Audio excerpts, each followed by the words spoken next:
മലപ്പുറം ജില്ലയിലെ ഏറ്റവും പ്രസിദ്ധമായ ക്ഷേത്രങ്ങളിലൊന്നാണ് തിരുനാവായയ്ക്കും പുത്തനത്താണിക്കും ഇടയിൽ സ്ഥിതി ചെയ്യുന്ന ചന്ദനക്കാവ് ഭഗവതി ക്ഷേത്രം. ഒരുപാട് ചന്ദനമരങ്ങൾ നിറഞ്ഞു നിൽക്കുന്ന പ്രദേശത്ത് സ്ഥിതി ചെയ്യുന്നതിനാലാണ് ഇവിടെ ചന്ദനക്കാവ് എന്നറിയപ്പെടുന്നത്.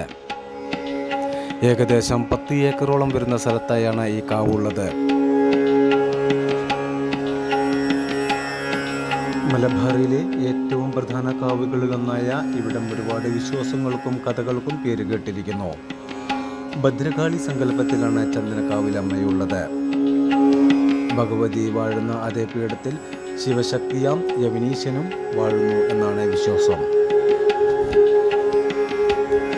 18 മൂർത്തികൾ, ശ്രീകോവിലിലെ 5 പ്രതിഷ്ഠകൾ, ചുവർ ചിത്രം ആരാധിക്കുന്ന ചന്ദനക്കാവ് ക്ഷേത്രം.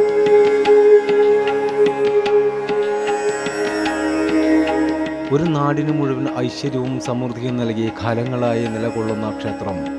തലമുറകൾ കൈമാറിയെത്തിയ വിശ്വാസങ്ങളും കഥകളും കൊണ്ട് സമ്പന്നമാണ് മലപ്പുറം ജില്ലയിലെ പെറമ്പത്തൂരിലെ ചന്ദനക്കാവ് ഭഗവതി ക്ഷേത്രം. പ്രകൃതിയുടെ നടുവിൽ ദേവീദേവന്മാർ പരിലസിക്കുന്ന അതീവ സുന്ദരമായ ഭൂമിയിലെ ഈ ക്ഷേത്രത്തിന് പഴക്കമേറെയുണ്ട്. നിറഞ്ഞു നിൽക്കുന്ന പച്ചപ്പും വള്ളിപ്പടർപ്പുകളും കാവിന്റെ ഭംഗി കൂട്ടുകയാണ്. കേരളത്തിലെ മറ്റൊരു ക്ഷേത്രത്തിനും അവകാശപ്പെടുവാൻ പോലും സാധിക്കാത്ത പല പ്രത്യേകതകളും ചന്ദനക്കാവ് ഭഗവതി ക്ഷേത്രത്തിനുണ്ട്.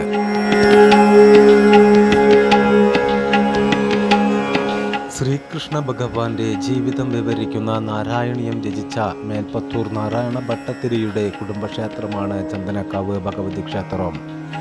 നൂറ്റാണ്ടുകളുടെ പാരമ്പര്യം അവകാശപ്പെടുന്ന ഈ ക്ഷേത്രം അക്കാലം മുതൽ തന്നെ പേരുകേട്ടതാണ്.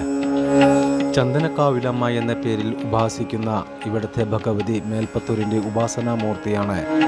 പണ്ടുകാലത്തെ വേദാധ്യാപനത്തിന് പേരുകേട്ട് ഇവിടം വെച്ചാണ് മേൽപ്പത്തൂർ വേദാധ്യാപനം നടത്തിയിരുന്നത് അത്രേ.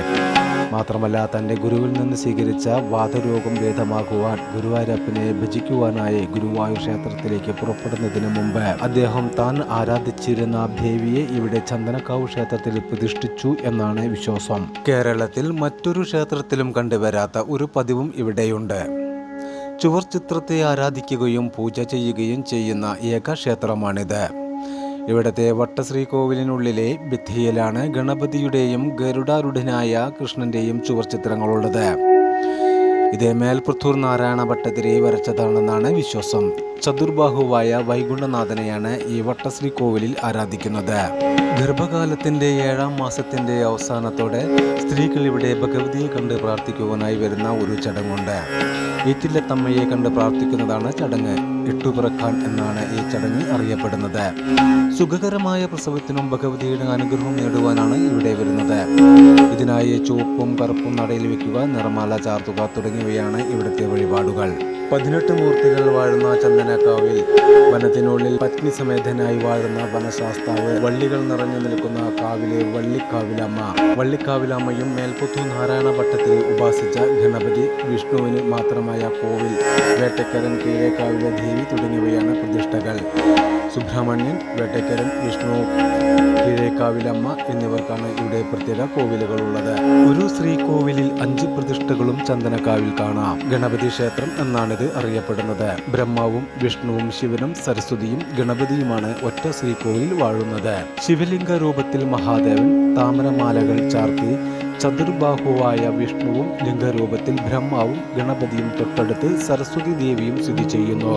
ഗണപതിയെയും സരസ്വതി ദേവിയെയും കാണാനായി മാത്രം ഒരു ചെറിയ ജനാലയം ഇവിടെ ക്ഷേത്രത്തിൽ കാണാം. സരസ്വതി ദേവിയുടെ കണ്ണാണി ബിംബം പ്രതിഷ്ഠയാണ് ഇവിടെയുള്ളത്. ജീവിതത്തിൽ ഐശ്വര്യവും ഉത്കൃഷ്ട കാര്യസിദ്ധിക്കും ഇവിടെ എത്തി വഴിപാടുകളും പ്രാർത്ഥനകളും നടത്തിയാൽ മതിയെന്നാണ് വിശ്വാസം.